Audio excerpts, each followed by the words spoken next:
Assalamualaikum warahmatullahi wabarakatuh. Perkenalkan, nama saya Nurul Damayanti. Di sini saya akan menjelaskan beberapa poin terkait pembelajaran pengembangan kurikulum materi PAI.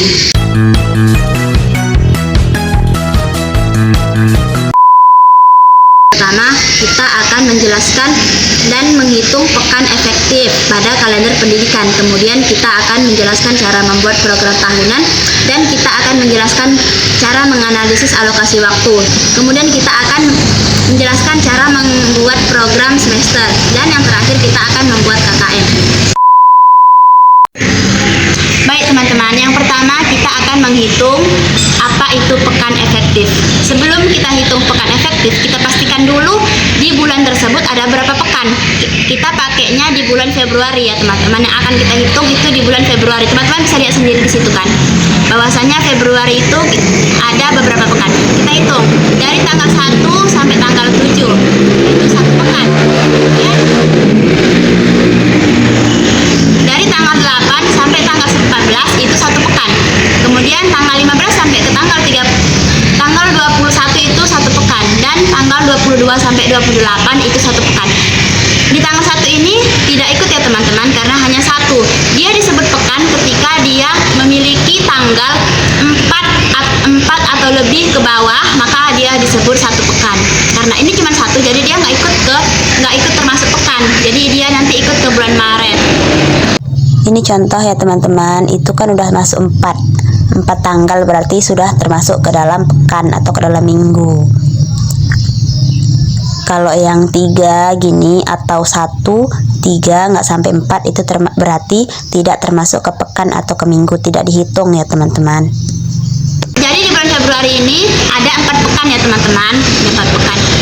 Dan kemudian kita akan hitung pekan efektifnya.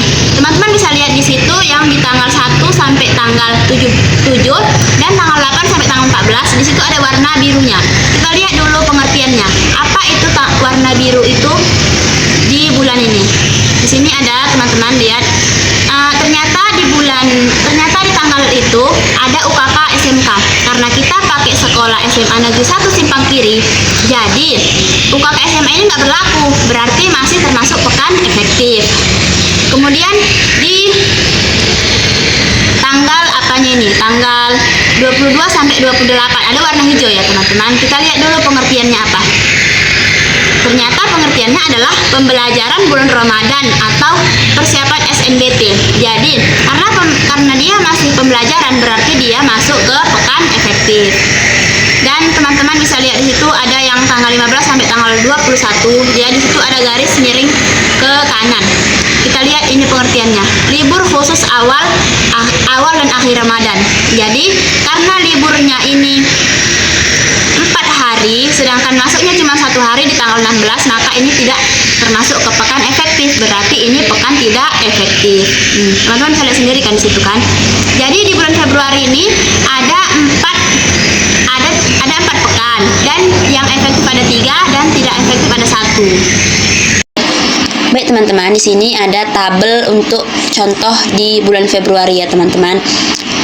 Pertama kita hitung dulu jumlah pekannya. Jumlah pekannya di sini ada berapa tadi jumlah pekannya? Ada 4. Kemudian minggu tidak efektifnya. Minggu tidak efektifnya ada 1.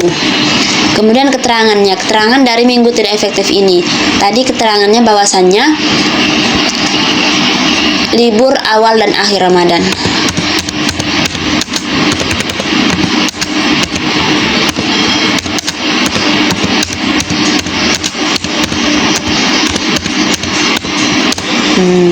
Kemudian minggu efektifnya ada 3. Jadi deh, di sini ada keterangannya ya teman-teman. MTE ini minggu tidak efektif, ME minggu efektif. Jadi jumlah pekan di bulan Februari ada 4. Jumlah minggu tidak efektifnya ada 1. Keterangannya ialah bahwasanya libur awal dan akhir Ramadan. Kemudian minggu efektifnya ada 3. Baik teman-teman, yang kedua kita akan membuat langkah-langkah cara menyusun program tahunan. Yang pertama teman-teman harus menganalisis kalender pendidikan. Teman-teman bisa lihat sendiri kan. Seperti yang sudah saya jelaskan tadi, kita harus menentukan mana pekan efektif, mana pekan tidak efektif, supaya tidak ada kekeliruan dalam menyusun program tahunan atau prota ini. Kemudian yang kedua, teman-teman bisa menentukan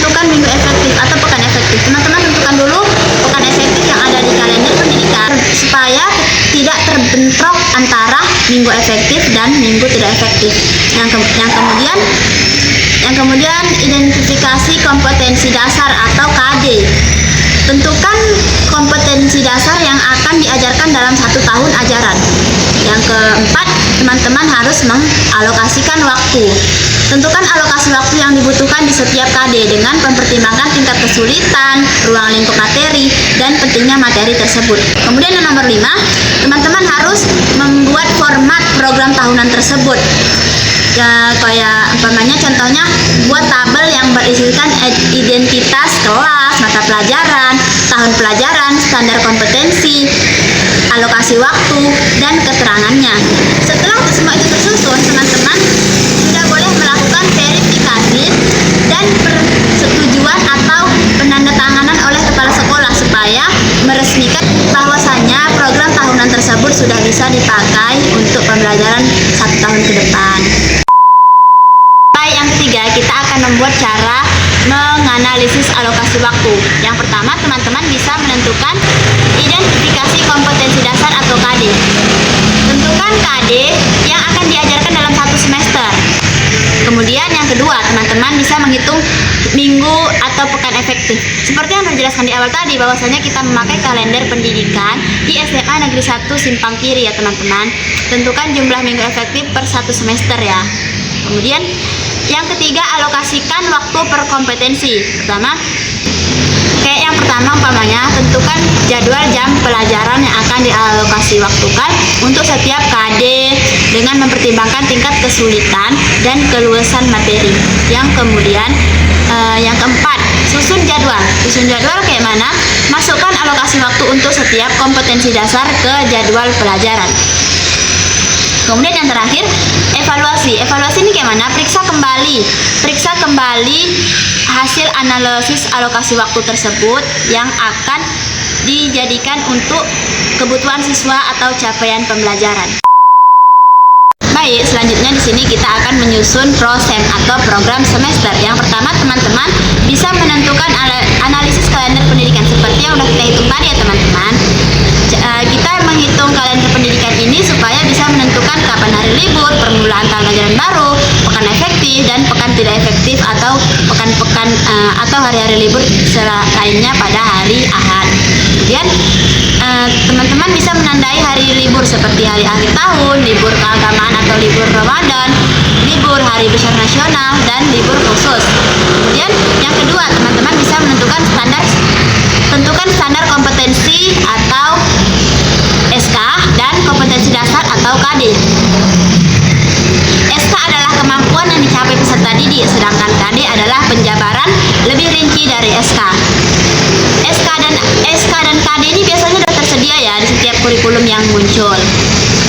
Kemudian teman-teman bisa analisis minggu efektif seperti yang dijelaskan di awal tadi, bahwasanya kita pekan efektif itu kita menghitung pekan efektif dan pekan tidak efektif itu untuk menentukan program semester dan program tahunan. Kemudian yang selanjutnya kita bisa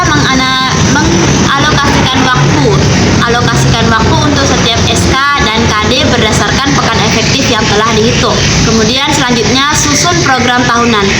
Setelah udah semua tadi, lanjut susun program semester, masukkan SK, KD, materi pokok, indikator, dan alokasi waktu ke dalam format program semester. Kemudian tambahkan catatan. Tambahkan catatan ini kayak mana? Pokoknya ada satu materi ini yang kita harus menyiapkan alat-alatnya khusus. Kayak umpamanya kita mau materinya ini tentang berwudu atau memandikan jenazah, kita harus menyiapkan air apa segala macam, itu kan kita masukkan ke dalam catatan. Kemudian review dan revisi. Setelah kita buat prosem tadi, kita bisa untuk mereview, memastikan kesesuaian dengan kondisi siswa atau menyesuaikan dengan hal yang dibutuhkan oleh siswa. Kemudian yang terakhir, kita bisa merevisi prosem yang setelah kita buat jika ada yang memang harus kita revisi atau hal yang harus kita perbaiki.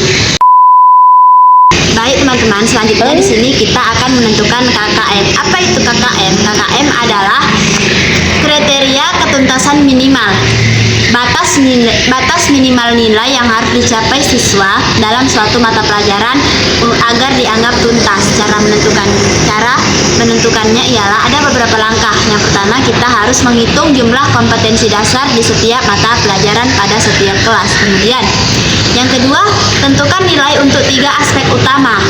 Kayak yang pertama, karakteristik peserta didik, kemudian karakteristik mata pelajaran, kemudian kondisi satuan pendidikan atau daya dukung.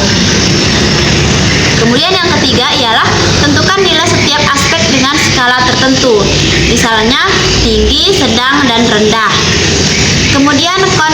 Kemudian konversikan ke nilai numerik, kayak kalau 3 tinggi, kalau 2 sedang, kalau 1 rendah, gitu kan. Atau teman-teman pun bisa membuat rentan nilainya sendiri ya, kayak 90, 80, 70 kayak gitu, itu boleh ya teman-teman. Kemudian yang keempat, hitung rata-rata nilai dari ketiga aspek untuk setiap KD atau kompetensi dasar. Yang kemudian kan, hitung rata-rata KKM di seluruh KD untuk mendapatkan KKM mata pelajaran. Selanjutnya, 6. KKM mata pelajaran kemudian disahkan oleh pihak terkait satuan pendidikan. Untuk apa? Untuk direvisi lagi atau untuk diberi nilai ya teman-teman. Mungkin ini aja yang bisa saya sampaikan teman-teman. Jika ada yang salah dari setiap materi yang saya terangkan tadi, teman-teman bisa memberikan komentar atau memperbaikinya lagi ya teman-teman. Di sini saya juga masih belajar. Semoga bisa diterima dan cukup sekian. Assalamualaikum warahmatullahi wabarakatuh.